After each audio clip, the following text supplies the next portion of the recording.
Sensitive content warning. This episode includes content that could be disturbing to some listeners. Brace yourself for references to sexual exploitation of a child that never happened, including quotation of a swear word and frank discussion of some wrongly convicted innocent transgender siblings. Now that you know, let's proceed. What do you think are your chances for being falsely accused of something impossible for you to do, then be arrested for supposedly doing it, then found guilty without evidence, then sentenced to serve more years than others guilty of the same offense, then be repeatedly ignored by the legal system, refusing to correct its errors? Then face lifetime discrimination because of widespread innocence denial? Very unlikely, right? That's what I thought. But that's exactly what happened to me. And I'm still bearing the costs of that miscarriage of justice. Now, I am trying to do something about it that no one has yet tried. I created a way to calculate the likely innocence of such a person by comparing their case to those already exonerated. And that's just for starters. Welcome aboard to Need Response, co-hosted by me, Steph Turner. And me, Gustavo. Need Response is a new professional service responding to your needs in ways no other option can. Join us today as we apply this new scientific understanding of your needs to your life. Together, we Spread more love. Last time, we introduced you to the pervasive yet overlooked problem of toxic legalism. In this episode, we look at those damaged by such legalism. While grateful for law enforcement and the judiciary in helping to keep us safe, we have to be honest about how the sausage is made. In the rush to solve a crime, innocent lives get swept up far too easily and far too often. We address the persisting problem of overlooking the innocent who have been falsely accused and wrongly convicted in this rush to judgment. Then, we introduce you to a new need response service to address this problem in a way no legal institution can. Let me start with a startling quote from Samuel Gross, who serves as the editor of the National Registry of Exonerations. In an opinion piece he contributed to the Washington Post in 2015, he boldly asserted, quote, "We know without doubt that the vast majority of innocent defendants who are convicted of crimes are never identified and cleared," unquote. Let this sink in as I repeat that more slowly. We know without doubt that the vast majority of innocent defendants who are wrongly convicted of crimes are never identified and cleared. They are actually innocent, meaning they had no role whatsoever in the alleged crime. Sometimes no crime occurred at all. I can personally attest to this. I am one of them.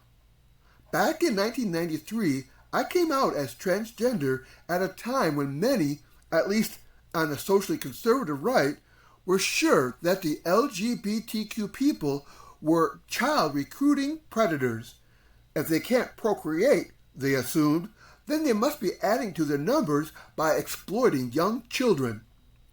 It was not as safe to be out as it relatively is safer now. That includes a young girl in my neighborhood who understandably feared her parents' rejection of her for her same-sex attraction. She was captivated by how courageously out my transgender sister was. This young girl gawked at my sister through our apartment window. When caught by her mother for not being home on time, she couldn't tell her mom her true motives. She concocted a story of child abduction and sexual exploitation, feeding right into those popular transphobic tropes. The mother confronted my sister, who was plainly more masculine in appearance. The incident exploded into incredulous allegations of bizarre sexual abuse. The police were called, the child interviewed with leading questions that reinforced these transphobic tropes. One thing led to another, and we both ended up wrongly convicted for a crime that evidence showed had never even occurred. The local press in this religiously conservative city had a field day. A couple of transgender siblings were soon sent to an all-male prison. I was so sure the appellate process would correct this obvious miscarriage of justice. It didn't. I then reached out to the newly formed Innocence Project. They always declined to help, explaining they had to serve others first. To this day, I remain on the sex offender registry, sentenced to remain there for life. The fact my sister and I are both asexual matters little. The whole experience left me wondering, does innocence even matter? Let this clip take it from there.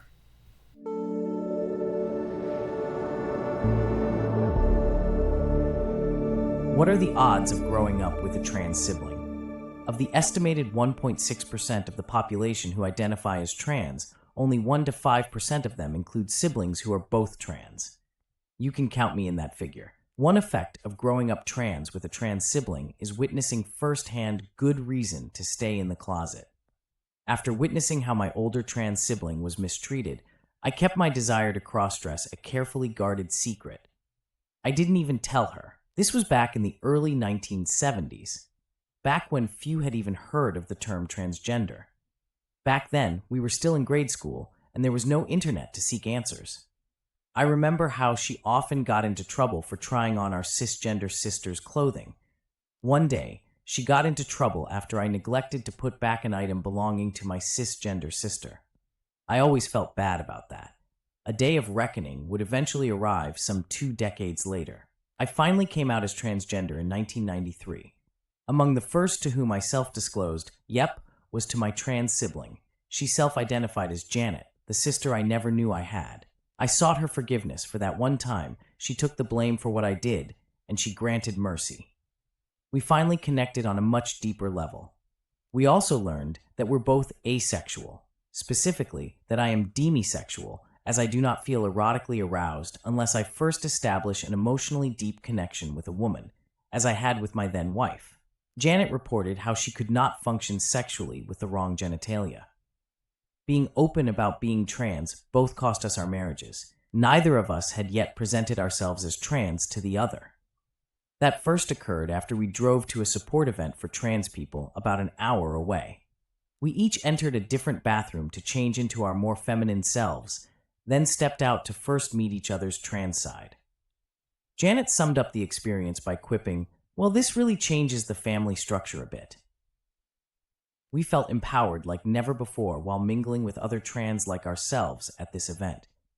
A group of young males stumbled upon us. The alpha male of the group boasts, "If I caught my little brother dressed up like that, I'd beat his ass." To which Janet replied while pointing to me, "That's my little brother right over there." Janet soon moved in with me. She quickly drew the unwanted attention of a young neighbor girl.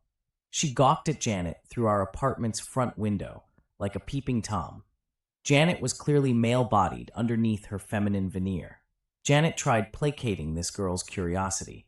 Using poor judgment, she invited her into the apartment while I slept in the back bedroom. I awoke to the sound of an unfamiliar voice, then stepped out to see a young girl I had never met. They both ignored my presence. The girl later got into trouble with her mom for not being home on time. She explained she was in someone's apartment. Her mother angrily demanded, "What were you doing in a stranger's apartment?" She claimed Janet had grabbed and dragged her into the apartment. Then in anger, she demands that Janet come out and explain herself. "What were you doing fucking with my daughter?" Janet steps out onto the balcony, then gets down on one knee to demonstrate how she's no threat. I don't know, Janet attempts to ease the tension. "Let me explain." But then I hear someone running down the balcony, just as Janet jumps back inside the apartment. I see an irate man wielding a crowbar, swinging it at Janet and barely missing her. I abruptly close and lock the door. As this man I never met before beats on our door with his crowbar, the angry woman keeps yelling, "Somebody call the police. Someone call the police." I turn to Janet and say, "If she doesn't call the police, I will." Janet nods, and so I call 911. This was at 5:43 p.m. on July 7th, 1993. I wrote it down. Minutes later, officers arrived to try to sort out the commotion. One of them orders the man to drop the crowbar, which he does, after claiming her daughter was molested by a couple of fags. The police asked Janet what had happened, and she asserted her right to remain silent. When asking me, I told them I had just woken up and hadn't observed anything like this man claims. The officer asked us to wait in the back of his squad car. While sitting there, Janet knows she is likely going to be taken to jail. She instructs me to find a folder on her shelf that could help her explain her transgender identity to any inquiring authorities. Other officers arrive on the scene. One of them interviews the girl, with the girl's mother clearly influencing what the young girl says. After about 20 minutes, I learn I am now a suspect along with Janet for whatever the girl claims to have happened. No one will tell us. The officer then takes us both to the country jail. He tells us we're both being charged with CSC. I had to ask him what that means, and he replies that it means criminal sexual conduct. I asked what did the girl claim we did, to which the officer replies, I think you already know. We're fingerprinted and processed at the local jail, then put into a holding tank with other men. I quickly detransition and revert to presenting as only male for my safety. Later, we're sent to separate four-man cells in another part of the jail to await our fate. While sitting in jail, we finally discover the details of the accusation.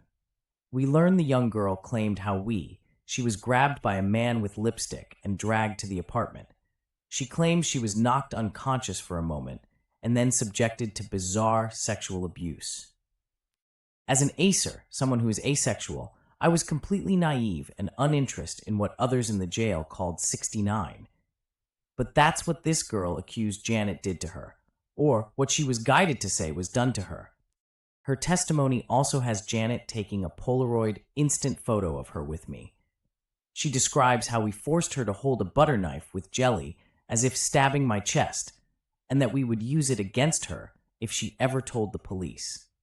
So I was charged with aiding and abetting whatever they claimed Janet had done. No Polaroid camera existed, no instant photo, no jelly, no corroborating evidence. They claimed to have found semen on a green blanket, but neither of us owned a green blanket. No green blanket was ever presented in court. The complainant declined to be medically reviewed by a doctor with a rape kit.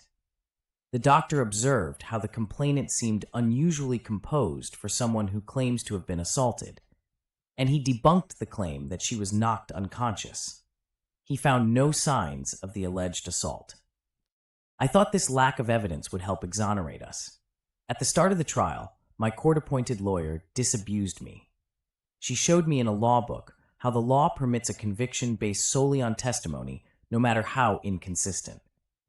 Add in the widespread prejudices against trans people at that time, our fates we sealed. Janet and I had a combined trial, but separate juries. This led to an incident where evidence supposedly against Janet was leaked to my jury. Harmless error is the usually given excuse. I quickly observe how the adversarial process not only lacks scientific discipline, but openly defies such accountability. Indeed, if a DA could get a grand jury to indict a ham sandwich, then it must be easy to use the adversarial process to project their sexual fantasies on those who lack such feelings. Confirmation bias gets encouraged. Tunnel vision runs the show. Truth runs cheap. This miscarriage of justice wrapped up in a week. My jury couldn't agree on the theory of guilt, but agreed I must be guilty of something. By late December of 1993, we were both found guilty. Of exactly what, I was never told. Sent back to jail, we awaited sentencing in early 1994. Janet was sentenced 50 years for a crime that never occurred. I was sentenced to 30 years. They ship us off to spend countless years with violent men eager to exploit the likes of us. I once again kept my transgender side a carefully guarded secret, just to survive. Being smeared as a pedophile puts me at the bottom of the prison pecking order. Imagine the abuse of also labeled a queer or bitch. Perhaps it's more acceptable now, but definitely not back then. I already faced repeated harassment for asserting my innocence in prison. Other prisoners would shout back, "You think you're better than me?" I continually had to navigate their hyper-defensiveness. Few prisoners consistently maintain their innocence as I did. Despite what you may see in the movies like Shawshank Redemption, most prisoners eventually own up to their harmful deeds. They may complain about the harsh sentencing, but they rarely, like me, insist on total innocence. Much of this prejudice likely stems from media coverage of perp walks. Being arrested and losing one's freedom naturally sparks the grieving process. Early on, they understandably deny they did anything wrong. They express anger at the system. Their attorney encourages them to deny the most serious charges, to position themselves for a plea bargain. Over time, prisoners typically accept being convicted, often by plea deal. Once sentenced and serving time in prison, all that drama is gone. So are the media's cameras. Only about 15% of prisoners claim to be wrongly convicted, and a portion of them provide a compelling claim of being fully innocent, like me, where no crime actually occurred. There is no reason or scientific explanation to account for maintaining innocence in the face of repeated parole denials, other than understanding the integrity of the falsely incarcerated innocent. There is no psychiatric disorder to explain why a prisoner would continually risk being denigrated by other prisoners while also repeatedly pass up opportunity to get out of prison early. Pure and simple, it is a legally privileged prejudice.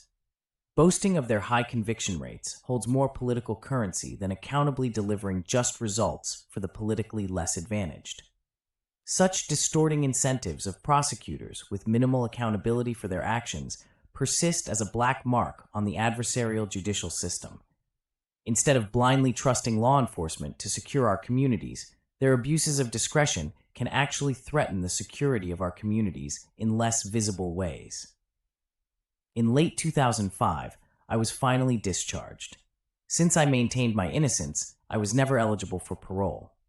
The parole board claimed I lacked remorse, which projected their lack of remorse for their participation in carrying on this miscarriage of justice. I was finally free, but not fully free. Shortly after starting the prison term, a new law was passed, the National Sex Offender Registry. Because of the young age of the complainant, my name is now kept on this registry for life. Yes, the National Sex Offender Registry includes an asexual person. Thus far, I've only been sexually intimate with my former wife. Nothing prior since knowing her. Nothing since we went our different ways. No felonies or misdemeanors prior to this wrongful conviction. None afterwards. I don't drink any alcohol, don't gamble, don't have any diagnosable mental health issues. I have no addictions. And yet I am stuck on the National Sex Offender Registry. Being falsely listed on the Sex Offender Registry makes it impossible to find housing and a decent job. I still cannot find adequate housing or meaningful employment. Fortunately, I was accepted to enroll at a state university.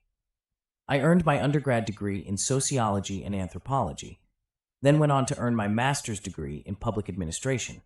I returned for a second master's degree, this time in counseling. Being falsely listed on the Sex Offender Registry cost me that degree. I can share more about that elsewhere. At least, I was still alive. In late 2001, Janet was diagnosed with lung cancer that metastasized to her brain. She finally left prison by leaving her corpse behind. The prison repeatedly denied her attempts to medically address her gender dysphoria. So she finally left the prison of her male body that she felt was terribly wrong for her. Right before she died, I wrote to her to say my last goodbyes and to pledge to keep on fighting for the justice denied us. A couple hours after the prison doctor read to her my letter, she finally passed away. After exhausting my state remedies to overturn this injustice, I reached out to the Innocence Project. Each attempt gets shot down. My first attempt was rejected because they said they had to first help those on death row. Okay, that's understandable. Strike one. A couple years later, I tried again. This time they said they had to first help those with life sentences. Okay, strike two. In my third attempt, just before being discharged, they told me they had to first serve innocence claimants still facing many years. The registry would continue to limit my rights. Strike three. I tried again in 2014 to get off the registry. This time they told me how they must first help those still in prison. Strike four. More recently, in 2020, my request was once again rejected. This time because they couldn't see a path toward reversing the conviction in court under current circumstance. Strike 5. This year, I will try once more, this time to test the process. This time to offer a viable alternative that transcends the limiting adversarial process. That alternative compares the details of my case with those already exonerated, then provides an estimate of the viability of my innocence claim. Moreover, it transcends the oversimplifying binary of guilt or innocence with a viability score. It challenges the adversarial system to rethink its untested assumptions. Innocence projects routinely deny helping the vast number of innocence claimants. They tend to favor cases with a plainly wrongful conviction more easily reversed in court. They generally lack the resources to effectively process all viable innocence claims. Let's do the math.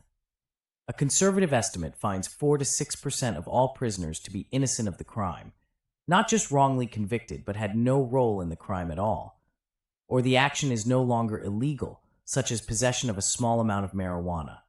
Of the 2 million incarcerated in the U.S., that comes to 80,000 to 120,000 human beings.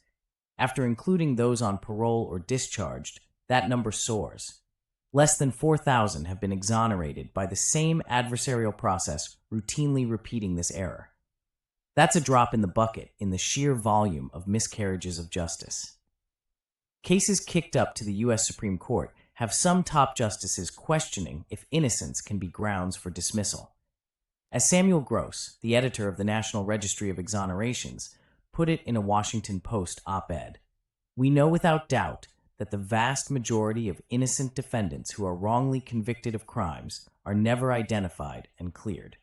The adversarial legal system blinds itself to its own destructive behaviors. While ostensibly intending to do good, it continues to do evil under color of law."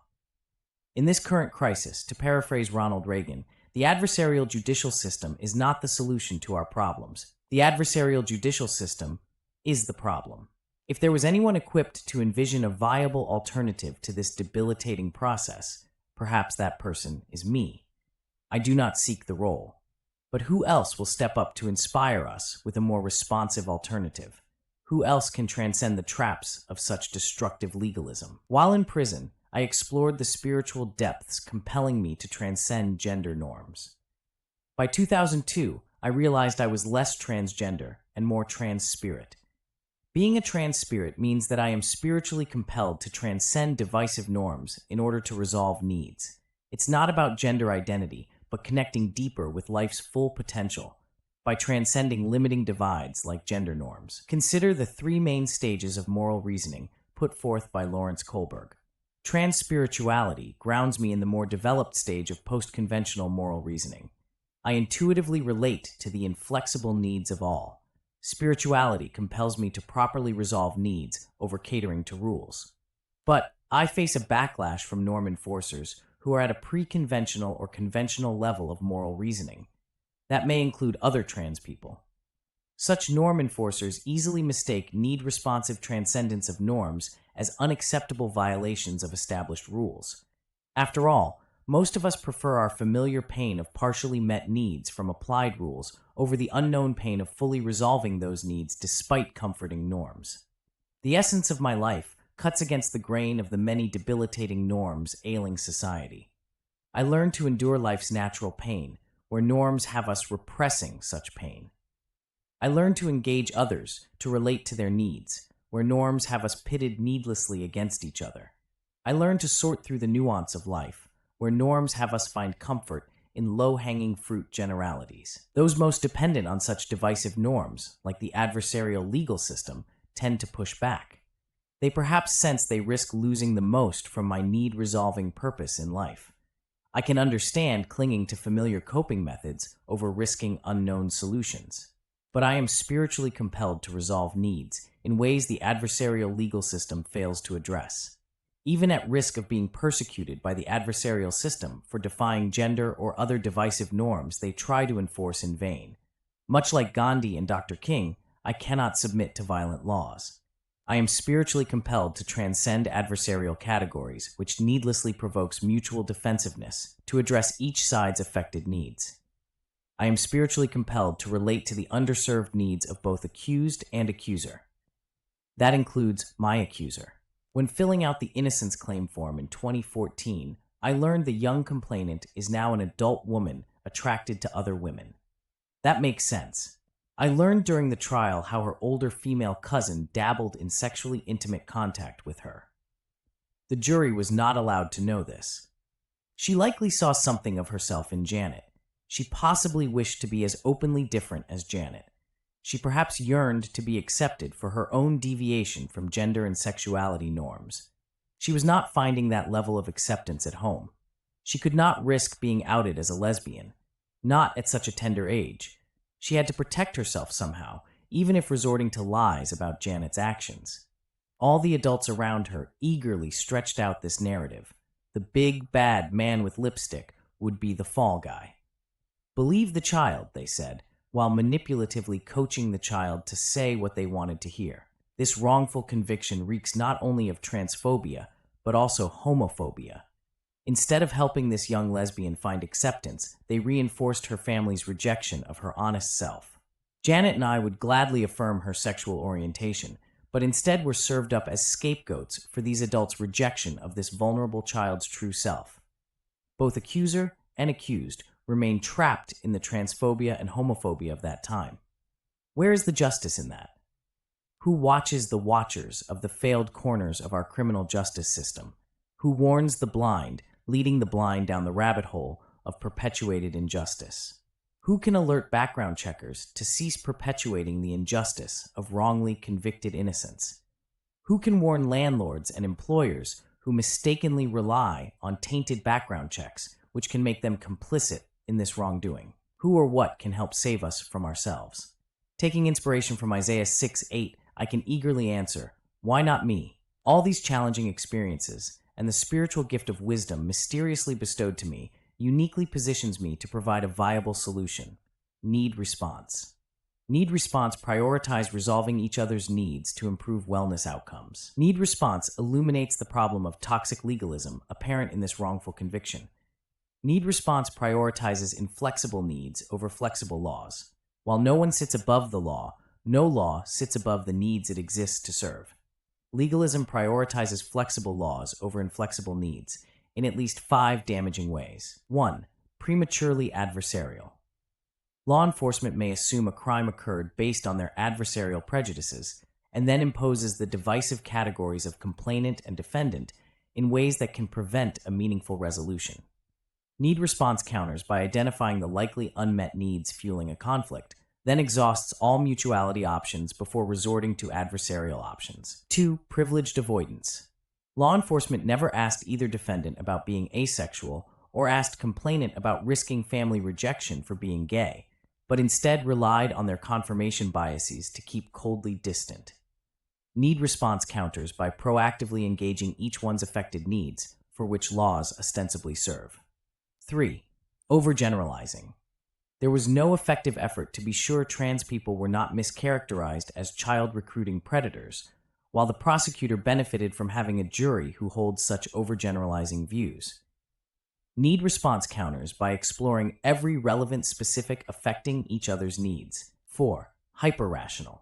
Insisting the jury must believe the child without admitting how the child may have been coached to give such bizarre details about such adult sexual content. Need response counters by incentivizing all sides to safely express their emotionally charged needs without having to immediately explain such needs in rational or legal terms. 5. Hyper-individual. Failing to recognize how the collective of law enforcement can make egregious mistakes. Need response recognizes how it's now easier for accused individuals to admit to their mistakes than for power-privileged police and prosecutors to admit to theirs. Legalists perhaps balk at this, who insist I must obey every authority, no matter how errant it may be. I simply cannot. I am spiritually compelled to resolve needs above serving laws. I am compelled to honor the needs of others as my own, as a social kind of love. It affords no space to comfort those who hopelessly cling to falsehoods. If I was guilty of this crime, I am of the character to own up to it. But the available evidence points overwhelmingly to my innocence and to the legal system's failures. I put the onus on others to demonstrate otherwise, or they risk being publicly identified as complicit in this wrongful conviction and the fallout it brings to the world. The adversarial legal system, as it currently exists, too easily hinders resolving needs. The more it coerces knee-jerk compliance to the demands of insensitive authorities, the greater the risk for rising rates of anxiety and depression. Once adjudicated, both accuser and accused, and both plaintiff and defendant get forced into a win-lose binary. Winning only offers some relief from the pain and rarely any support to resolve the affected needs causing the pain. Ultimately, the adversarial legal process risks compromising the wellness of all those it objectifies. Instead of attenuating rising rates of anxiety, depression, addiction, and other societal maladies, the impersonal legal process tends to perpetuate the problems it cannot solve. By directly addressing needs, need response potentially can reduce or even remove the pain of depression. Instead of seeking a win-lose outcome, it offers a more disciplined process for the win-win outcome of resolving each other's affected needs. Only resolved needs can improve our wellness, not those who win an argument in court, or those settling on pain relief. Depression naturally exists to redirect your bodily energies. It denies you the strength to keep on appeasing others. It insists you attend to neglected parts of your inner self, even at the risk of appearing selfish. Your wellness demands this reprioritization. There is no such thing as pain like depression, apart from unresolved needs. Need response prioritizes resolving the needs for which laws and authority ostensibly exist to serve. Any callous imposition of authority tends to preserve the familiar status quo of defensive-provoking adversarialism, of alienating avoidance, and debilitating overgeneralizing. These easily violate the higher calling of love to honor the needs of others as one's own. These all risk trapping us in painful depression and other maladies. Love sits above the law, because love fulfills the purpose of law. The more internally motivated and enabled to honor the needs of others as your own, the less cause to externally motivate by pressures from impersonal authority. After all, you don't exist for human authority. Human authority exists for you. Individual law enforcers typically mean well, but the legalistic system they serve generally resists wellness. While trying to protect society from dangerous sexual predators, it continues to oppress the very person endowed to help society to not only stop sexual violence at its core, but prevents that person from improving all of our lives. Realizing I am more trans-spirit than transgender, I no longer present my feminine side in public. Since it's not about gender identity for me, I've been fortunate to remain free of depression. The wisdom about needs that being a trans-spirit affords me, I now wish to pass along to you with this new service, starting for free. I seek to resolve your needs, to remove your pain from unmet needs, like any anxiety or depression you may suffer. Norm enforcers habitually resist my efforts. Some benefit from trapping you in pain. Some remain in positions of authority, with the means to prevent me from developing this new service that could serve you. Against mounting odds, I struggle to create this new service of need response. I'm introducing this visionary new service to you and to the world in a podcast by the same name. Increasingly, I need this service to allow me to create this service, an annoying catch-22. You can help create it. You're invited to help build it, to shape it, to serve your overlooked needs, and to get this much-needed service off the ground. Through this podcast, I share with you how need response offers a viable alternative to the built-in limits of the adversarial legal system. I can share with you the estimated innocence form that calculates the viability of an innocence claim by comparing it to already exonerated cases. We'll also apply empathy and love to melt political polarization. Yes, we'll unpack our political differences in an inspiring way, and much more. Every other Wednesday, starting April 30th of 2025, the Need Response podcast showcases what this new service can do for you, and for countless like you. The trailer is already available on Spotify. If you need a service that equips you to speak your truth to power, then find out more at annankelejifoundation.org. Together, we make it happen. Together, we'll see if the odds for success can be greater than the odds of growing up with a trans sibling. While grateful for the Innocence Project, they do not serve every viable case of actual innocence. Where the Innocence Project drops the ball on such overlooked innocence, Need Response takes another look. not through the rose-colored glasses of adversarial legalism, but through the lens of appreciating everyone's affected, inflexible needs. As we wrap up Season 1 of this podcast, we shift focus to serve overlooked innocence. We introduce you to a non-legalistic alternative for solving the stubborn problem of wrongly convicting innocent people. Welcome to Exoneration Services. We start by estimating the likely innocence of everyone claiming to be wrongly convicted. We then offer to profile their viable innocence claim at our website, oncologyfoundation.org. Finally, we introduce a vision for what I call public exoneration that steps beyond the failing institution of criminal justice with the power of love. Check the links in the description. If you count yourself among the wrongly convicted innocent underserved by the innocence movement, tune in as we explore this fresh alternative.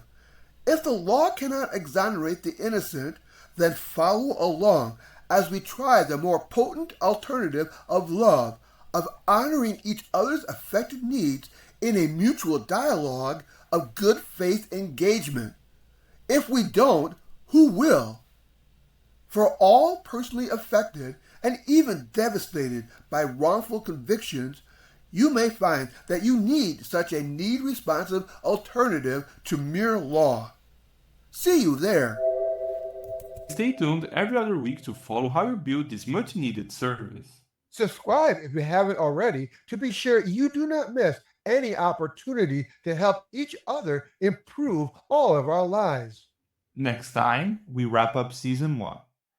In Season 2, we dive into applying need response to the underserved wrongly convicted innocent. See you there. Thank you for listening to this episode of Need Response. We look forward to serving you next time, bringing you more insight and inspiration into serving your needs. Subscribe to Need Response wherever you get your podcasts. A new episode is ready for you every other Wednesday morning. Until then, let's spread some love.